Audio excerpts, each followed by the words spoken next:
Good afternoon, everyone. My name is Emily Aspinall, and I've recently finished my master's degree in volcanology at the University of Bristol. I've also recently joined the Voices team as an independent researcher. Our aim at Voices is to address how volcanoes impact society and how volcano experts communicate and engage with local, national, and global communities.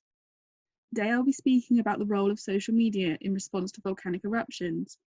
And I'll be focusing on one particular case study from my thesis, the 3rd of June 2018 eruption of Volcán de Fuego in Guatemala.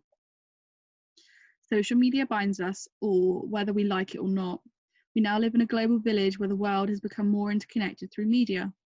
Social media is not just a platform to air our opinions, it's a source of news, and with 3.6 billion social media users worldwide, it has become a legitimate source of information in times of emergency and normality.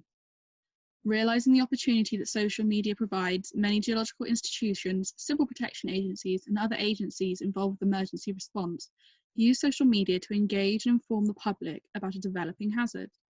In turn, the public are also included in this hazard monitoring and can provide updates to agencies with something as simple as a link or a hashtag.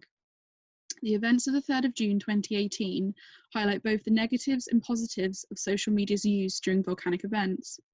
Within Guatemala, Insafume, which is the monitoring agency, and CONRED, the civil protection agency, both use social media to disseminate information on hazards which affect Guatemala.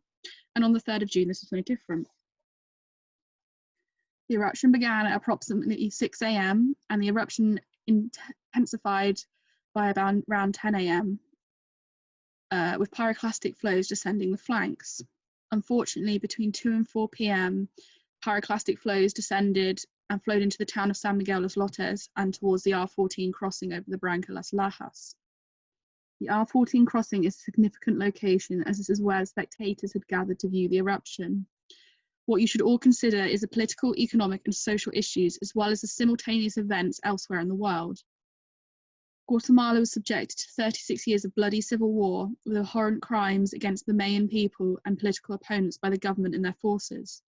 With the peace accord being signed in 1996, the violence of the war is within living memory, and therefore many communities do not trust the government or anyone affiliated with them, and that includes Insafume and CONRED. Therefore, it's understandable why people turn to social media as it's seen as a reputable source of vital information. Another aspect to consider is the Lower Puna eruption in Hawaii. This eruption was simultaneous with Fuego, and it was marked by massive lava flows. Fissure 8, which was the most active fissure to open, was at the height of its activity during May and June of 2018, and images of this and the lava flows it produced was publicised globally. During the eruption, it was reported that massive lava flows like Hawaii were descending Fuego. This rumour was spread throughout social media and especially on Twitter, and eventually it was picked up by national and international news outlets. Figure 1 is a small selection of the misinformation that was posted to Twitter on the 3rd of June. The first image we can see is a large lava flow. Again, this is from Hawaii, yet it is written by the author that this is a lava flow that is flowing through the Guatemala City from Volcán de Fuego. The second image is a lava flow across Mvizi Road. The caption on this particular post is lava is blocking the road between Antigua and Escuintla, which is a major route in Guatemala. Again, this is from Hawaii, the image of the lava flow. And thirdly, this image seems to crop up with every volcanic eruption that occurs in the last 10 years. Again, is being claimed to be fuego from space during the eruption. This is actually an image of Sarachev volcano in the Kuril Islands from 2009, and this image was shot from the International Space Station. Throughout the 3rd of June, Insafume published special volcanological bulletins warning of the expected hazards at Fuego. Although these documents are wordy and highly technical, and therefore many people in the general public are unlikely to understand them, the appeal of social media as commentary in the ensuing events is clear from Figure 2, which shows the timeline of the events of the 3rd of June compared to the publication of Insafume's special bulletins and the misinformation. There is a concentration between 12 and 3 p.m. of misinformation, although again, this is a small cross-section of the misinformation. Between 12 and 3, this is considered the height of the eruption. Again, and there is a significant amount of misinformation being published at this time. This is also the time that spectators began to gather and congregate at the R14 crossing over the Barranca Las Lajas. The rumour of lava flows was eventually reported by TV stations in Guatemala City, and this added fuel to the fire. The number of spectators gathered at the bridge has been estimated to be as many as 200 to 300 people. This figure is including Conrad agents and other emergency service personnel, although the true figure may not ever be known. If you have time later, I would suggest that having a look at videos on YouTube of the 2018 eruption. There are videos shot from the R14 crossing. I would advise caution, as these videos are very distressing, as there is images of the pyroclastic flows rushing towards the bridge and people unfortunately being caught in them, but it does show a real image of what was actually happening at the R14 crossing that day.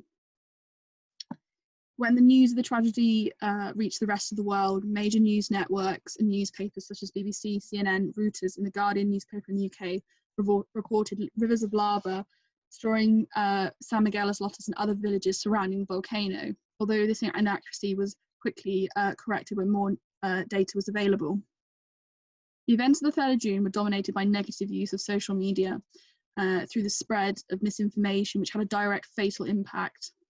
Yet there were positive efforts made during the eruption, and one notable attempt was made by a social media coordinator at a small media firm in the Guatemala City. Ms. Lopez's parents were living close to the volcano and were terrified and confused by what was happening. She sought a way to alert those near the volcano, as she could see the misinformation being spread through Twitter. Understanding that Insabume's bulletins may not be suitable for those for many due to high literacy rates in rural populations, also the poor understanding of volcanic hazards, we sought a video, and upon finding a video by Volcfilm, which is made by a collaboration of volcanologists, risk communicators, and filmmakers, she posted it to the various social media platforms, and her efforts not only proved that her parents would be safe, but it reached over 2 million people and was shared 40,000 times. The events of Volcán de Fuego highlight the extreme negative end of the spectrum when it comes to the use of social media during volcanic eruptions. There are many more social and economic factors that come into play with this particular event. It's not just solely a fault of social media. It's a combination of the previously mentioned factors, and they bind to create a perfect storm. Yet with all the failures of the 3rd of June, there are events where social media has played a direct positive role. The 2017 to 2019 unrest and eruption of Mount Agung in Bali, and the combined actions of Dr. Janine Krippner as one of these such events. With a team of science communicators and local scientists, they were able to communicate the latest information in English and quash misinformation before it could take hold. Overall, social media has the capacity to be used in a manner which aids the spread of information in emergency situations such as volcanic eruption. But there is a fine line between constructive information and destructive information on social media. And when it comes to social media, we as scientists and risk communicators need to be accessible and build relationships with the public so that when a volcano becomes restless, the public know where to turn for accurate information and they do not turn to the wrong person. The topics covered in my thesis barely scratch the surface, and there is a massive scope for expanding this area of study. Though many issues have arisen during this study, social media is something that's not going to go away, and it needs researching. We as scientists need to engage in interdisciplinary research to help minimise the difficulties and expand our expertise to ensure failures such as those at Volcán de Fuego are not repeated. Thank you for listening.